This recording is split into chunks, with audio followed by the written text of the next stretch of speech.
Day 16, dwelling in Eretz Israel equal to all the commandments. Concluding Rav Tzvi Yehuda Cook. Our sages have clearly explained the value of Eretz Israel to the Torah and the Mitzvot, stating that the precept of living in Israel is equal in scale to all the commandments in the Torah. This is an awesome pronouncement. Obviously, this emphasis does not come to render all of the precepts superfluous. Every precept is an integral part of the overall 613 commandments. However, the mitzvah of living in Israel is not just an ordinary commandment.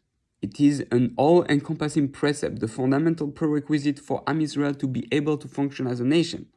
For the genuine keeping of the Torah is only in Eretz Israel. In every other place, the commandments are imposed as a way of reminder, so that when we return to Israel, we will know how to keep them. Okay, that's written in Netivot, the Netivot Israel, Torah and the land. So everything outside the land is a preparation. You want to be Jewish, you want to feel what it truly feels to be Jewish, you want to feel what it is to have put on feeling, and you, so go to Israel. Here you are only practicing, now go experience it. You are here on training. You were in the army and the training. Now it's time to fight. So that's the powerful truth. So Rav Tzvi Yehuda, based on this, on the Sifrei, which Rashi quotes in his commentary on the Torah.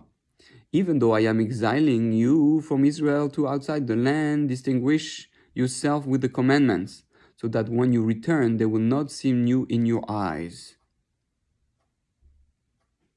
Okay, so that's Rashi. Rashi comments, this is like a king who became angry at his wife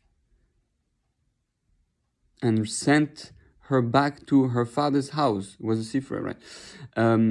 Who became angry with his wife and sent her back to her father's house. He said to her, wear your jewelry so it won't seem new to you when you return to the palace.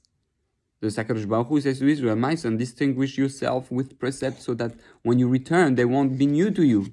This is what Jeremiah said. Set up waymarks for yourself, make yourself signposts. These are the mitzvot which Israel is commanded. Which are like a mezuzah, right? So you're doing those mitzvot to remind you how to live as a Jew in Israel. And not only that, when you go to Israel and do those mitzvot, you're going to be, affected on a level that you were never affected before. The true power of what the mitzvah is, the true light and holiness of a mitzvah.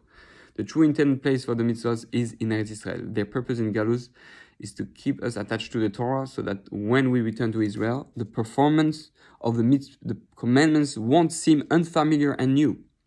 This teaching of the sages emphasizes that Eretz Israel is not merely our geographical homeland, but the foundation of true Torah observance. So that's a powerful thought.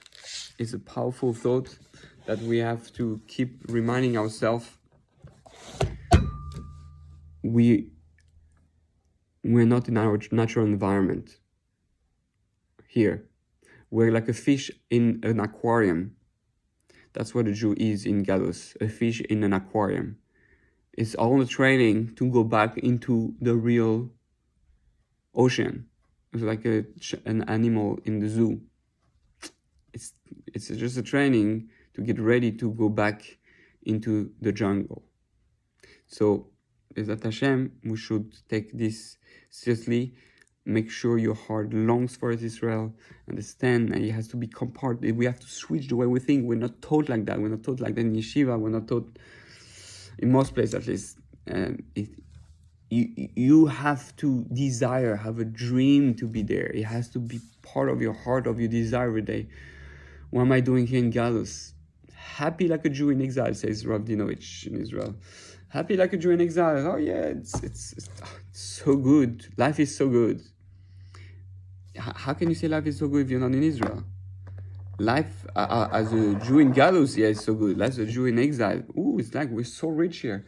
You have big houses, and it's like it's incredible. 2 cars, you can buy whatever you want, even if you don't have the money. Israel is hard. It's not like that. It's the real thing. It's not focused on the physical. It pushes you to survive with the deep emotional and intellectual strength that we need to have as a Jew in this world. So remember, you're an Israeli. You're not an American Jew, you're not a French Jew, you're not Spanish, you're Israeli, and that's Israel. Eretz Israel, we're supposed to be all Israelis and remove all the French Jew, American Jew, all that stuff. I'm an Israeli. My country has always been Israel. I had to go for a little training outside Israel, in a different countries, but now it's time to go back to the base and to fully use our 613 weapons and infuse the world with all our power. The more we're in Israel and we do the mitzvot all together, the more the light is going to come faster and the energy is going to come into the world. And in a way, being outside the lens, as Ravdinovich was saying, also, we are being, we're delaying. We in Israel, count myself in, because I'm still not there yet. I'm on my way, preparing. But we are delaying, because if we were all in Israel, it would be over. So the fact that we're still outside of Israel, we're delaying the coming of Moshiach and the redemption. So let's try to stop the suffering in the world. Let's not stop delaying. Let's go back. Let's show that we're bitachon, that we're emunah. Let's change the world. Let's be a light into the nation. Baruch Adonai l'olam. Amen ve'amen.